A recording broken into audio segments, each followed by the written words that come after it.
Bienvenidos a este su programa Biblia y Comunidad, un espacio del Instituto Bíblico Pastoral Latinoamericano de Uniminuto. Estamos, como todos los jueves hoy, trabajando el libro de los números y especialmente vamos a empezar a abordar un tema bastante interesante sobre la libertad y vamos a trabajar específicamente los capítulos más bien de los números, capítulo 13 y capítulo 14 hasta el versículo 9 del versículo 14 para poder mirar cómo este pueblo ha hecho una interpretación inadecuada o incorrecta de la palabra libertad. Para esto, entonces, nos va a acompañar hoy Andreita. Andreita, bienvenida después de tanto tiempo que nos tenías abandonados. Ay, Ivonne, sí, los había extrañado mucho, pero bueno, escuchándote y escuchando al profesor Milton, que sus enseñanzas pues maravillosas, y damos continuidad a este precioso libro de los números, que es el reflejo también de nuestras propias vidas, y esto es bellísimo, empezar a ver a este pueblo caminando por el desierto, Ivonne. Gracias siempre por esta invitación.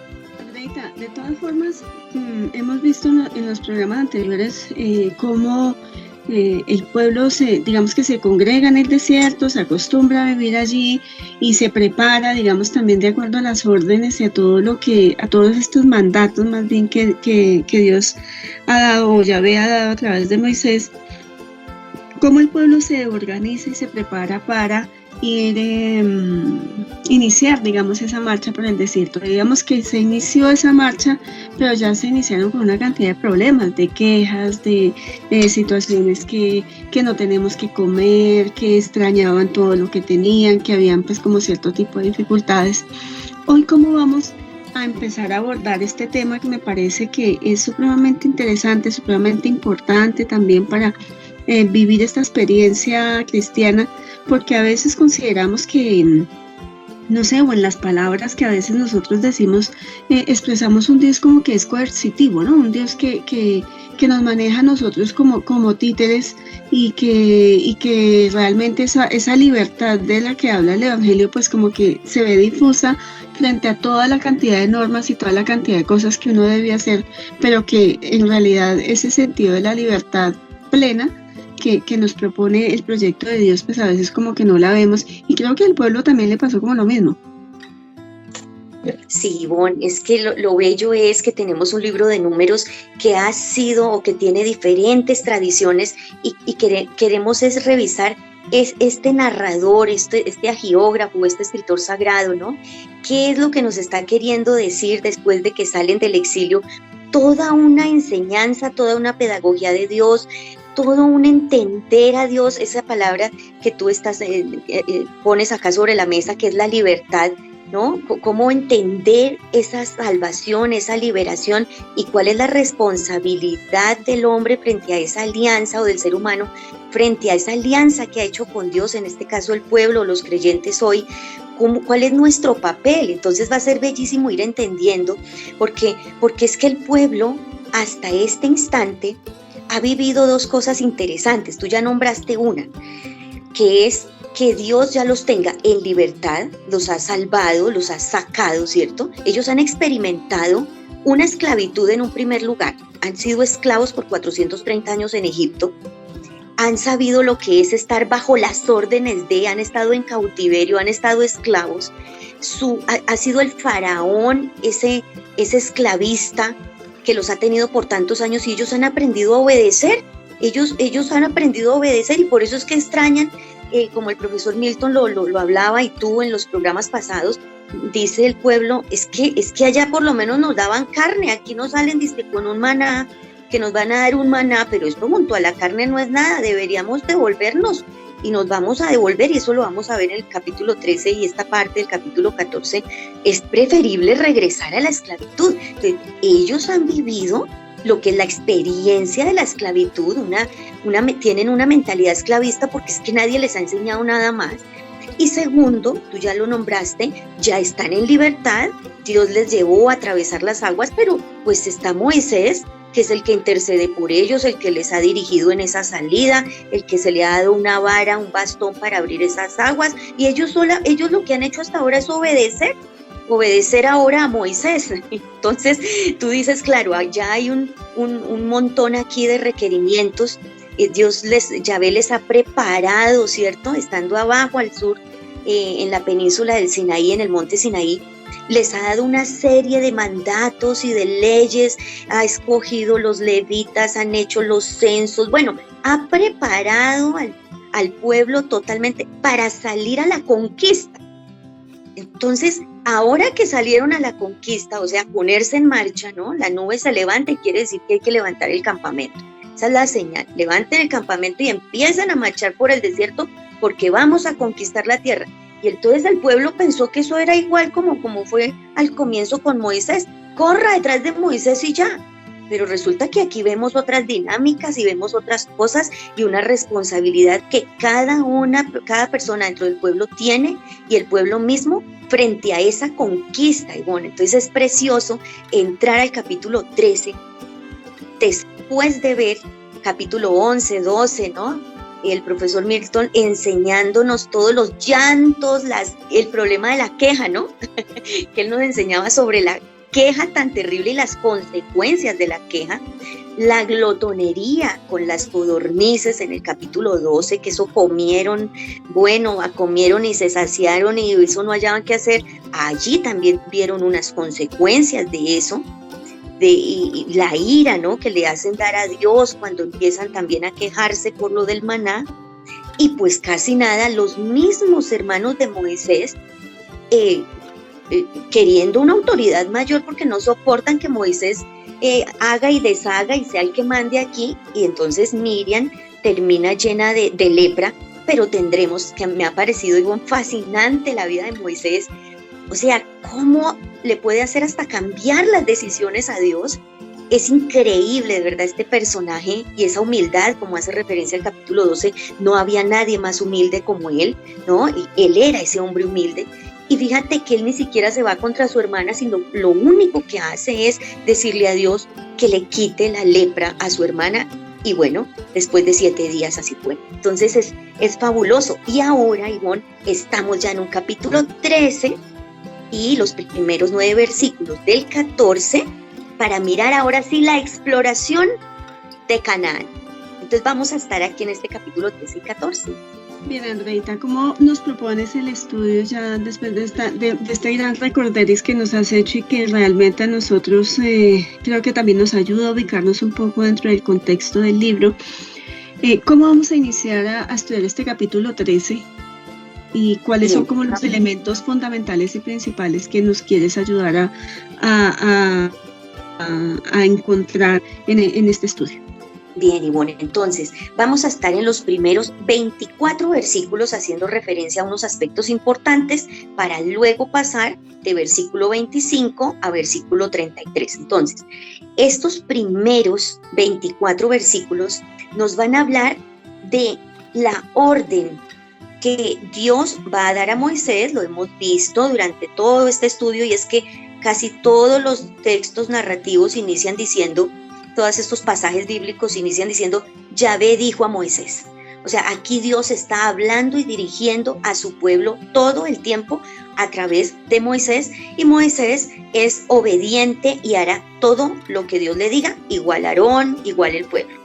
Entonces, vamos a ver esa orden. Voy a leer los primeros versículos.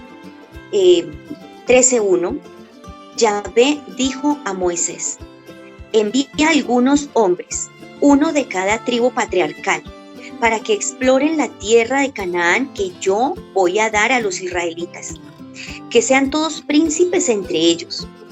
Los envió Moisés según la orden de Yahvé desde el desierto de Parán. Todos ellos eran jefes de los israelitas y sus nombres eran estos. Entonces vamos a encontrar del versículo 4, nuestros amigos que están allí con sus Biblias en sus manos, que están, mejor dicho, fascinados de ir estudiando la palabra de Dios, allí tienen su Biblia.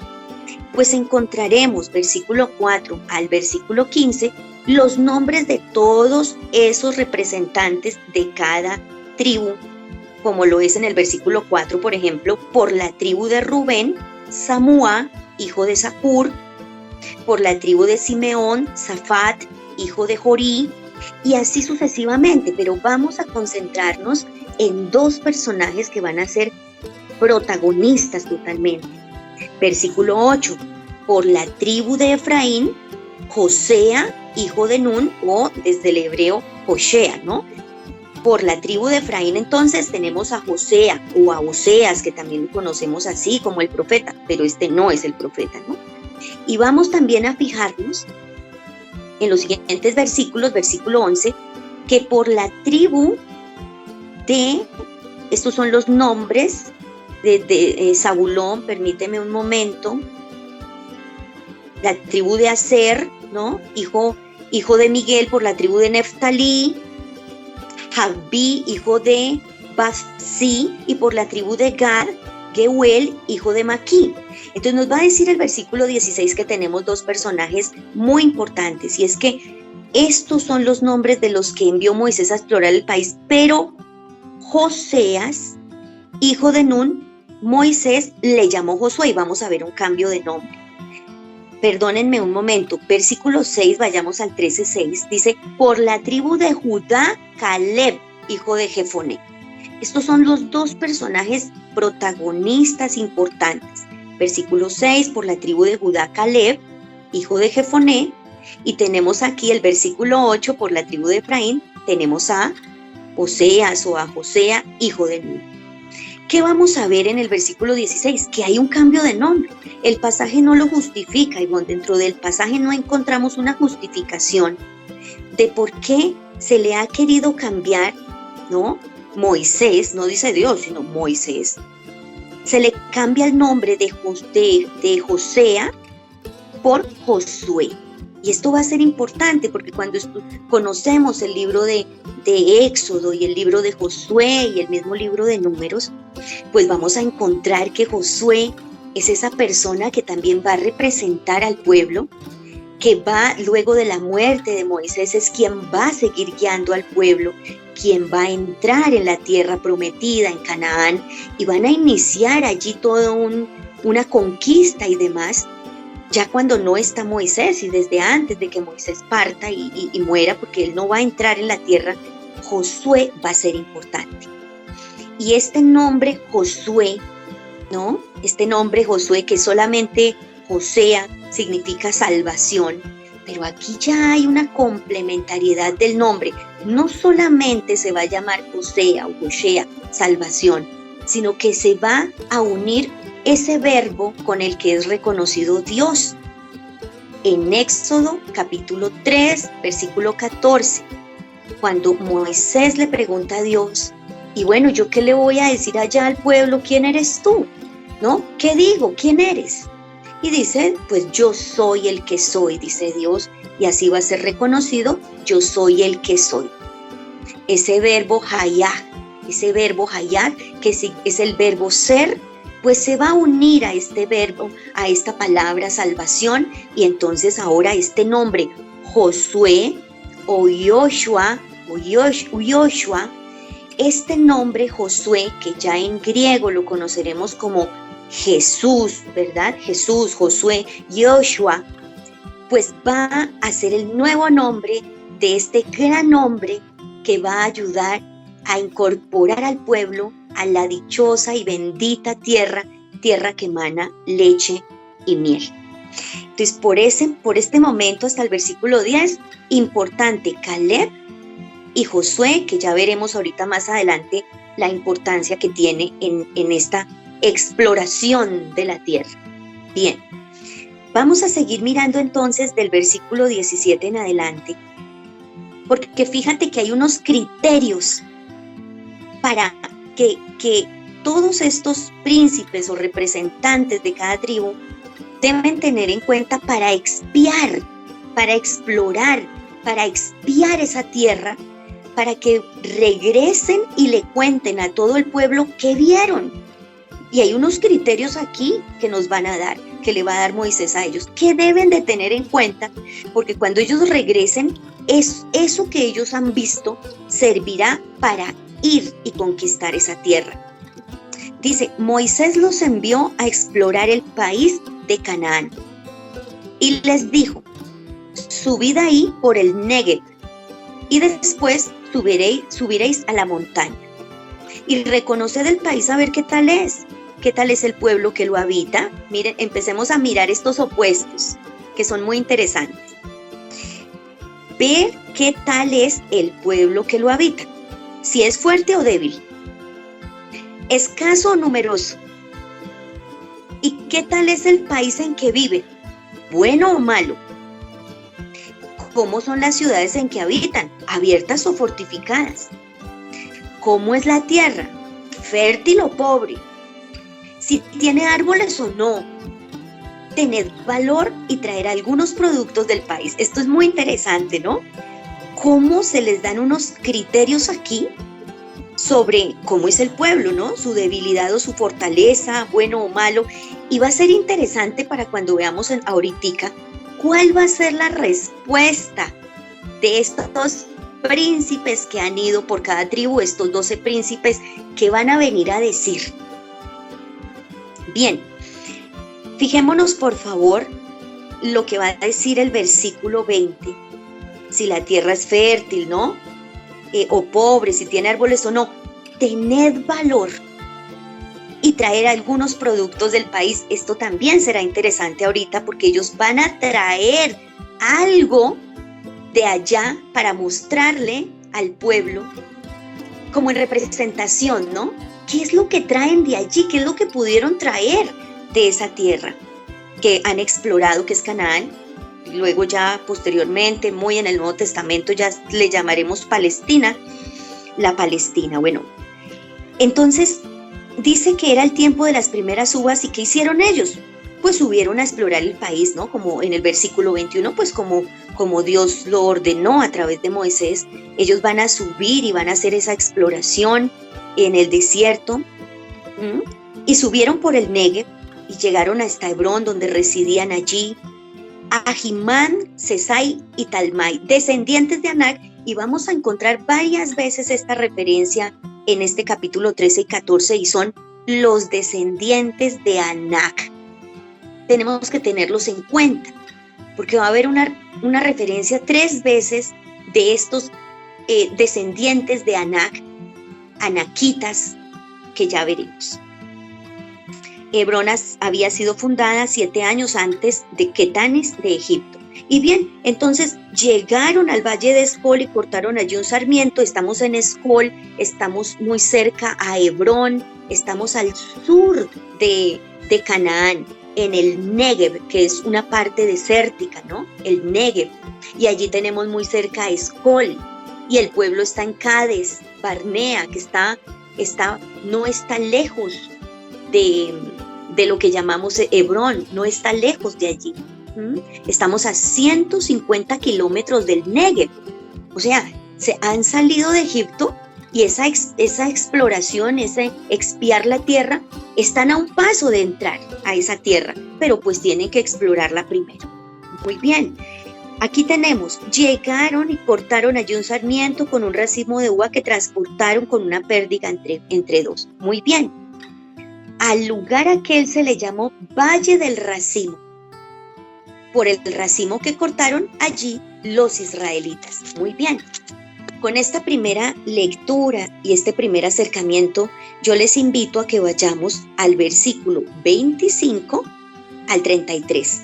Porque nos interesa saber la respuesta de estos espías o exploradores. ¿Qué vienen a decir? Va a ser interesante. Al cabo de 40 días volvieron de explorar la tierra. Sí, perdóname, Rebeca, sí. Antes de pronto de que continúes en estos últimos 5 minuticos que tenemos ya esta primera parte, me gustaría, pues no sé, como reflexionar un poco también este ejercicio que hacen en la misma dinámica del pueblo, porque realmente, pues si uno lo lee con, digamos, como con unos ojos críticos, pues ciertamente se ve como toda una estrategia de guerra, digámoslo de esa manera, para poder conquistar una tierra, ¿cierto? O sea, eso es una estrategia, digamos, muy, muy militar, digámoslo así, lo que nos presenta el texto, y que pues también creo que nos resalta algunos aspectos importantes dentro de la vida, dentro de la vida de la fe, dentro de la vida de la evangelización hoy, porque creo que a nosotros nos hace falta eso, o sea, desarrollar realmente unas estrategias con unas dinámicas de conocimiento importante hacia quienes vamos a dirigir nuestra evangelización, hacia quienes vamos a ir a llevarles la palabra, la buena nueva, a quienes vamos a ir a servir en el ejercicio que estamos desempeñando. Y yo te escuchaba y a mí me llamaba mucho la atención eso, ¿no? Mire, conozcan todo, conozcan el contexto, conozcan la gente, qué comen, qué hay, o sea, como el mismo texto también nos presenta toda una dinámica no avasalladora, digámoslo así, en ir y destruir sin importar quién hay, sino realmente vamos a conocer esto antes de llegar allá, ¿cierto? Entonces me cuestionaba eso, yo decía, qué bonito pudiésemos nosotros también tener una experiencia hoy en la vida eclesial, una experiencia de conocer muy bien todos esos contextos a donde nosotros vamos a evangelizar y vamos a llevar este proyecto de Dios, porque creo que esto nos daría también otros elementos mayores para poder llevar con certeza, con decisión, esa palabra de Dios o esa buena nueva también en la labor que cada uno de nosotros hace. Absolutamente, Ivonne. Una de las grandes dificultades que tenemos, y decirlo así rápidamente antes de cerrar esta primera parte, es la carencia del reconocimiento, la falta de reconocimiento de los contextos a los que vamos. Terminamos yendo a los diferentes contextos, pero termino diciéndole a la gente lo que Dios me dijo a mí, pero no lo que la gente les dice a ellos, ¿no? Porque tengo un desconocimiento total de sus necesidades, problemáticas e incertidumbres, y bueno, terminan conociendo al Dios mío, pero no al Dios que les ama a ellos y que les quiere hablar a ellos. Y bueno, claro, así es. Este texto nos va a dar muchas luces. Y mira que si bien se está centrando pues en un ejercicio, y como lo decía yo al inicio, de la libertad, pero mira también cómo no solamente Dios fue estratega para organizar el grupo, ¿cierto? Para organizar el pueblo, para decirles dónde se ubiquen, cómo van, cuál es su función, usted qué es lo que tiene que hacer y esto, sino que también es muy estratega para decirle al pueblo, mire, vayan, conozcan, pero no vayan uno solo, sino que vayan de diversas tribus, porque creo que eso también, las tribus expresan, para mí en este momento, expresan como esa diversidad también de visiones, y los invito a todos ustedes a que no se vayan, que ya regresamos.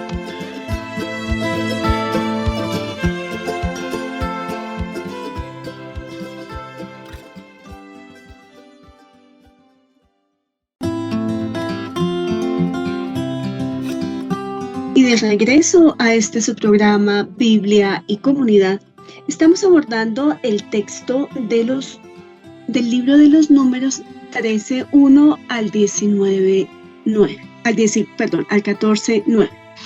Este texto nos permite también descubrir algunas estrategias, como nos explicaba Andrea en la primera parte, algunas estrategias que ha propuesto Dios también para que puedan ir a explorar con anterioridad esa tierra prometida, el hecho de poder escoger otras personas que están vinculadas, digamos, en las diferentes tribus, y que vayan no solamente de manera, llamémoslo así, de clan o de familia o de tribu, sino que realmente vayan como pueblo, y esto es algo que me llama muchísimo la atención. Entonces, vamos a continuar con este estudio. Ya les dijeron qué era lo que tenían que mirar, qué era lo que tenían que observar, y ahora vamos a mirar las respuestas que ellos nos trajeron. Andreita, ¿cómo vamos a continuar? Sí, bueno, muchas gracias. Versículos 25 al 33, vamos a tener el relato de aquellos enviados. Los vamos a tener e inicia la narración, porque aquí 40 días va a ser muy importante en estos relatos. 40 días será teológico, ¿no? Al cabo de 40 días volvieron de explorar la tierra, fueron y se presentaron a Moisés, a Aarón y a toda la comunidad de los israelitas en el desierto de Parán en Cádiz. Dijimos que estamos aquí a unos 150 kilómetros del Negev, ¿no es cierto? Y les hicieron una relación a ellos y a toda la comunidad, y yo me estoy imaginando aquí, yo me estoy imaginando la incertidumbre en la que estuvo todo el pueblo, Aarón, toda la comunidad, durante estos 40 días esperando una razón. Porque dependiendo de lo que ellos vengan a contar, así mismo, y voy a utilizar una palabra tuya que me pareció tan pertinente, y es la estrategia, ¿no? De acuerdo a lo que ellos vengan a contar, así mismo vendrán unas estrategias para entrar y conquistar esta tierra. Entonces, versículo 27, vamos a ver qué contaron. Les cuentan lo siguiente: mira, fuimos al país al que nos enviaste, y sí, en verdad que emana leche y miel. Estos son sus productos. Solo que el pueblo que habita en este país es poderoso. Las ciudades fortificadas y muy grandes. Hasta hemos visto allí descendientes de Anac. Entonces, claro, aquí tenemos toda una tradición de los anaquitas y tenemos unas citas bíblicas en Deuteronomio 2:10. Aquí hay una relación diciendo que se está comparando a algunos pueblos con los anaquitas. Deuteronomio 9:2 dice: ¿quién se sostendrá delante de los hijos de Anac? Y entonces aquí hay toda una tradición de los anaquitas o Anac, que eran hombres gigantes, que eran hombres grandísimos y gigantes, y eso lo estamos encontrando en Josué, en Deuteronomio, en Números. Encontramos a este personaje Anac, y a sus descendientes, que eran reconocidos como hombres gigantes. Ya volvemos a encontrarlos aquí, esa es la descripción. Dice, no, el pueblo que habita es poderoso, las ciudades son fortificadas. De los criterios que se les pidió tener en cuenta, y ya hicimos referencia aquí en esos versículos 13, capítulo 13, 18, ¿cierto? Vayan, que a mí me parece que la narración es una narración tan preciosa. Vayan y miren si el pueblo que habita es fuerte o débil, escaso o numeroso. Bueno, de todos esos criterios, miren lo que ellos vienen a responder. El país es poderoso, las ciudades fortificadas son. ¿Qué más dicen en el versículo 29? El amalecita ocupa la región del Negev, o sea, el sur, ¿cierto?, de Canaán. El hitita, el amorreo y el jebuseo ocupan la montaña, que tenemos 3 montañas, ¿cierto? En esa tierra de Canaán tenemos 3 montañas, ¿no? La de Jerusalén, la de Judea, Samaria y la Galilea, ¿no? Pero están viendo de que se ocupa la montaña. El cananeo, la orilla del mar y la ribera del Jordán, ¿no? Entonces, ¿qué vemos hasta aquí? Que lo que ellos vienen a decir es muy desafortunado. Para la conquista que ellos van a realizar, es algo totalmente, un panorama totalmente oscuro. Aquí los hombres son gigantes. Vamos a ver ahorita un pasaje aquí adelante donde ellos dicen, no, es que la verdad nosotros nos veíamos como langostas al pie de esos hombres de Anac. Son gigantescos, hombres gigantes. Algunas tradiciones dicen que 3 metros, ¿no? Hombres muy, muy grandes. Pero vamos a ver en el versículo 30 a un personaje que nombramos ahorita, y es Caleb, de la tribu de Judá. En capítulo 13:6, Caleb, hijo de Jefoné, tribu de Judá. ¿Qué hace Caleb? Caleb también hizo parte del grupo de los exploradores o los espías. Esos espías, Caleb, dice que acalló al pueblo delante de Moisés. O sea, mira esta autoridad, y tenemos aquí que revisar, Ivonne, qué chévere escucharte ahorita, porque todos vieron lo mismo, todos estuvieron en el mismo lugar, todos fueron sacados, todos tuvieron una liberación de Egipto, todos han recibido de Dios lo que han recibido y las especificaciones en el desierto. Todos vieron lo mismo cuando fueron a explorar la tierra, pero Caleb entiende algo distinto, y Josué tiene una autoridad, dice que acalló al pueblo en el versículo 30, delante de Moisés, diciendo: subamos y conquistaremos el país. Son unos imperativos: subamos y conquistaremos el país, porque sin duda, pues, podremos con él. Sin duda podremos con él. Y yo les digo, ¿de dónde viene esta nueva mirada de Caleb, cierto? Que es una información distinta, aunque han visto lo mismo. Pero los hombres que habían ido con él dijeron: no podemos subir contra ese pueblo, porque es más fuerte que nosotros. Y empezaron a desacreditar ante los israelitas el país que habían explorado, diciendo: el país que hemos recorrido y explorado es un país que devora a sus propios habitantes. Y bueno, dentro del relato, esto es algo, o sea, esto es una respuesta absolutamente que hace que la comunidad pueda entrar, y entró en crisis, literalmente. Este país devora a sus propios habitantes. O sea, ¿qué será con nosotros, no? Y ante eso, sí, descendientes de Anac, que son hombres gigantes, edificaciones gigantes, fortificadas, un pueblo poderosísimo, nosotros no somos nada. Sigue diciendo: toda la gente que hemos visto allí es gente alta. Versículo 32, ¿no? Ivonne, yo la vería mucho más alta que estos exploradores, sin duda alguna. Por me ha dado más pánico todavía. Estaría en pánico. Después de este paréntesis un poco oscuro y negativo, versículo 33, fíjate lo que dice el relato: hemos visto también gigantes, hijos de Anac. Mira, siguen repitiendo lo mismo, siguen diciendo: hemos visto gente poderosa y hemos visto a los hijos de Anac, de la raza de los gigantes. Nosotros nos veíamos ante ellos como saltamontes, otras versiones dicen como langostas. Y eso mismo les parecíamos a ellos, y acá tenemos una enseñanza muy bella, Ivonne. Tenemos que mirar, como tú lo dices, ¿qué tal si todos los que hubieran venido a decir lo mismo? ¿Qué tal si todos los grupos o comunidades en la iglesia pensáramos de la misma manera? ¿Qué tal si algunos fuéramos tan pesimistas y no hubiera alguien que vea con los ojos de Dios? Para mí, Caleb no está desconociendo una realidad. No, él lo dice en el versículo 30, conquistaremos el país, porque sin duda podremos con él. Él vio lo mismo, pero su interpretación de lo que ve es distinta. No es que no podemos entrar, porque vemos que todo ese poder que hay allí. Ya del capítulo 14 veremos también algo precioso sobre qué es lo que ellos ven, ¿no? Josué y Caleb. Pero sin duda alguna, Caleb está viendo con los ojos de Dios. Está entendiendo el plan que Dios tiene para ellos.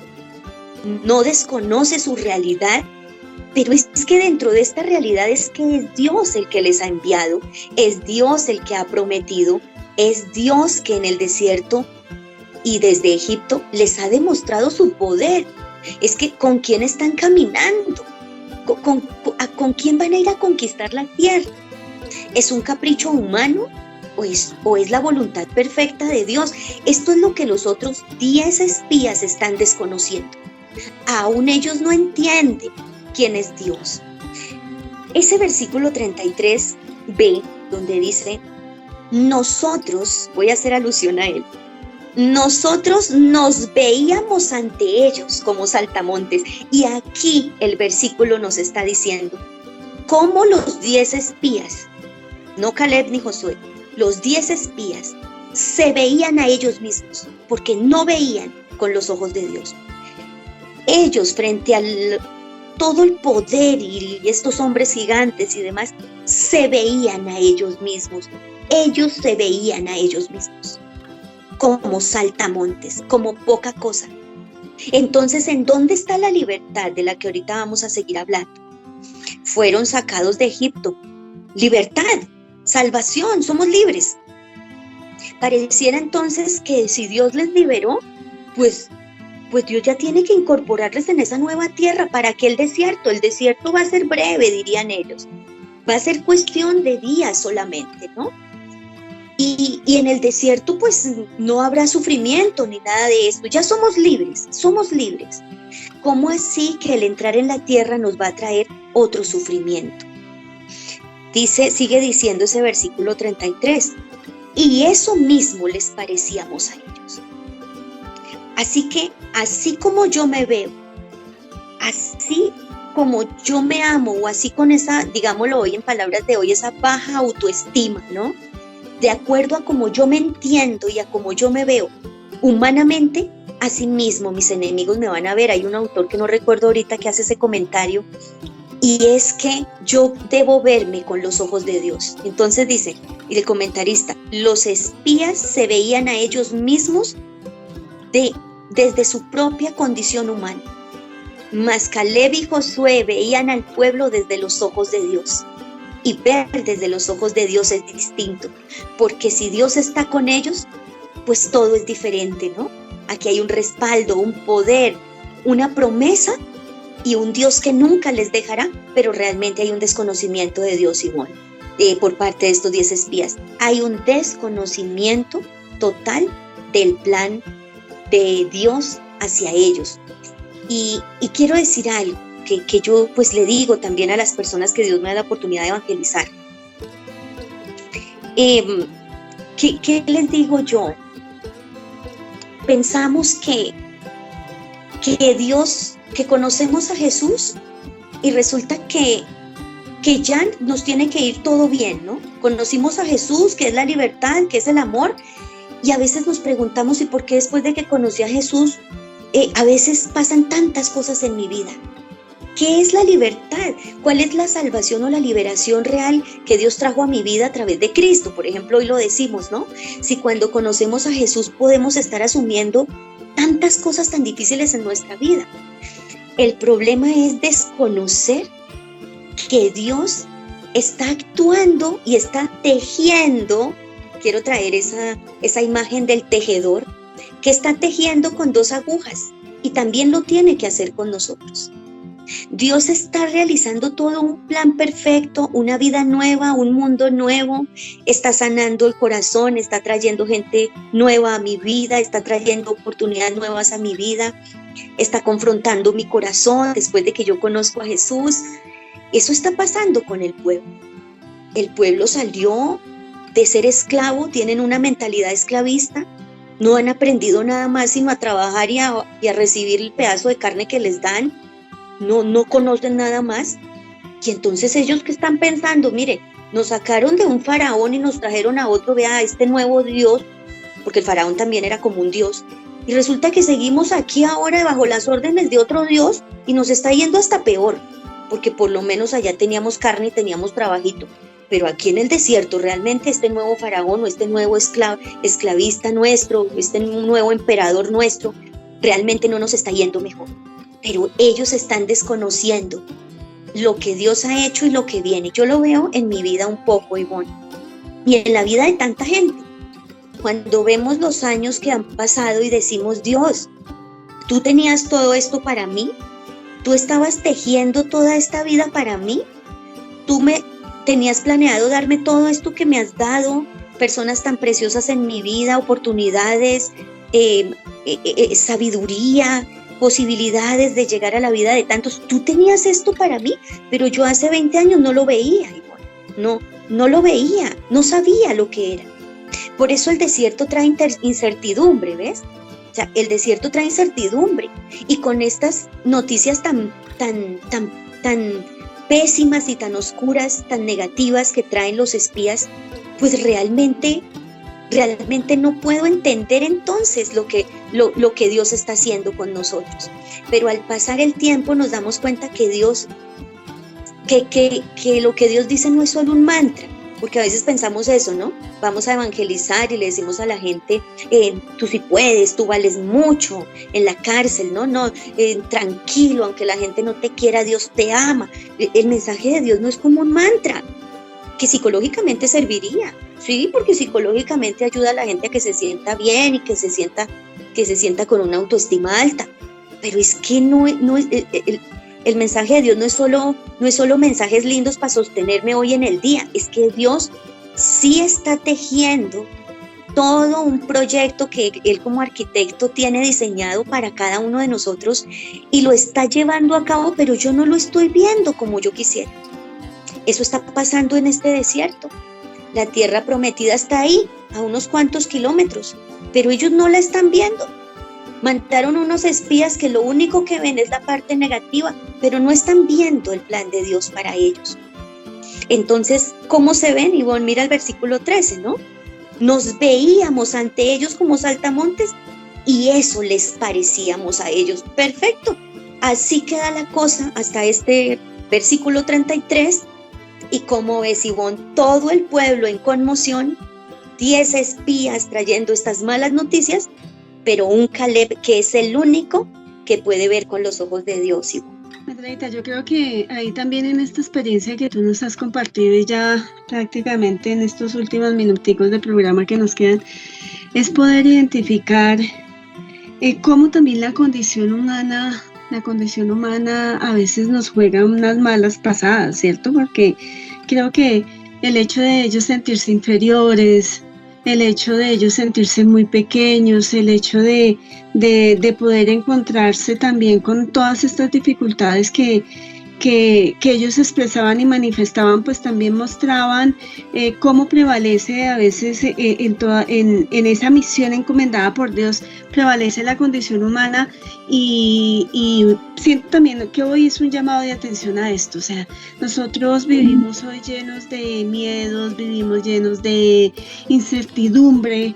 O sea, acabamos de pasar en un tiempo fuerte para todos nosotros, que fue este tiempo de aislamiento, de confinamiento, y creo que nos quedan muchas incertidumbres en nuestra experiencia humana, y a veces estas mismas experiencias humanas son las que nos llevan a tener la dificultad más bien de entender ese Dios que realmente es un Dios inmenso, es un Dios que trasciende la vida del hombre y que le da también esos elementos de esperanza. O sea, yo creo que aquí esta experiencia de estos hombres pues también hacen ver cuál es esa experiencia de Dios, de ese Yahvé en su vida, y que pues hace también o muestra también cómo el hombre se fía solamente de sí y no se fía en Dios. Y vemos ese contraste, ¿no? entre Caleb y entre estos hombres que se sentían realmente como pequeños saltamontes, como a veces decimos, muy, muy, muy dicharacheramente, pero que realmente es una condición muy compleja y muy difícil.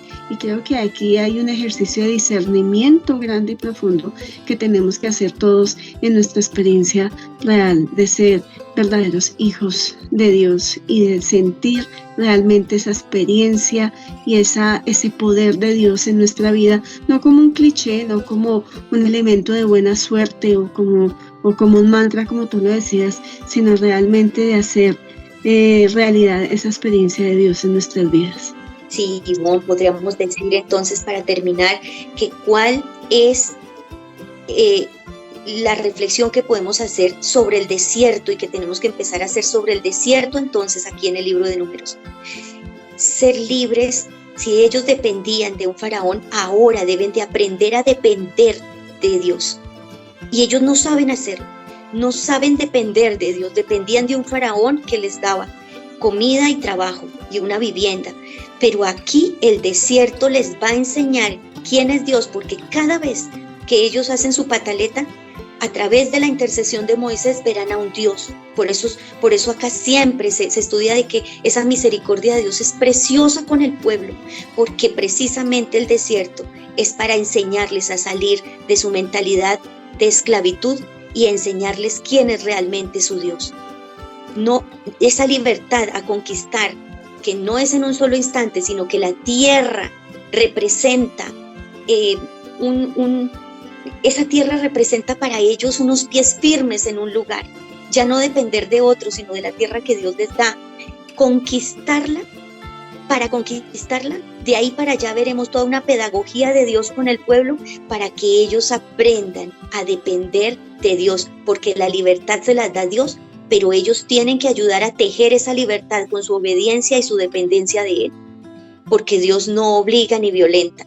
Ellos tendrán que aprender a ser co-creadores de su propia libertad con cada paso que dan hacia esa tierra prometida. Y eso es lo que hoy Dios nos invita también, con cada decisión, con cada paso, con cada paso que damos de fe hacia Él, metiendo nuestra vida, estudiando en el Instituto Bíblico, diciendo yo necesito aprender, necesito conocerte más, es decirle a Dios, voy conquistando cada vez más mi libertad.